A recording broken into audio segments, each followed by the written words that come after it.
the actual drug is coming from China, Mhm. and then a lot of these machines which are required to make this is coming from European countries or Yeah. China, Yeah. right? So the machine is from China or European countries, API is from China, but it's getting made in India.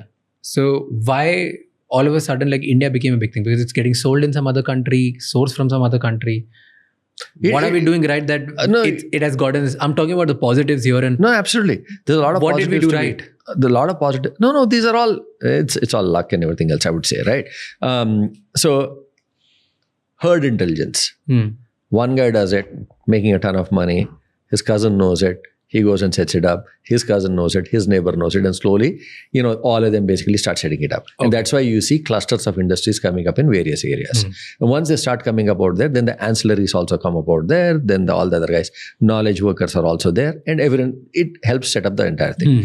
We did a good thing. So we got lucky with a bunch of companies out there like IDPL and all, which, as I said, had a bunch of scientists who came out and started something and did the whole API. I mean, they started with APIs and then went into formulations and everything else. Once they did that, they did a good job of getting US FDA approved licenses, making a ton of money, which encouraged other people also to do it.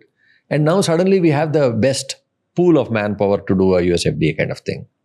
We have the best pool of, let us say, workers and scientists and all to do the formulation, the reverse stuff. Once the drug is coming off patent, then there are tons of people in India working on the formulation to get it all done.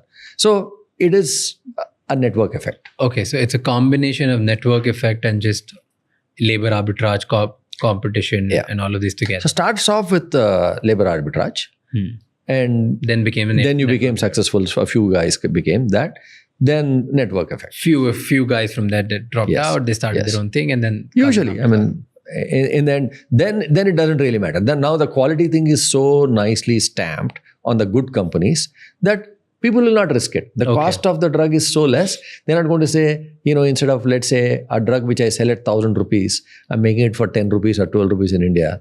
Now, do I want to make it for 9 in Bangladesh and risk it? It doesn't make too much sense. It's not garments and all that kind of stuff. Thank you so much ये clip and तक देखने के लिए. अगर आपको और भी ऐसी क्लिप्स देखनी है तो राज शमानी क्लिप्स चैनल को सब्सक्राइब कर लीजिए.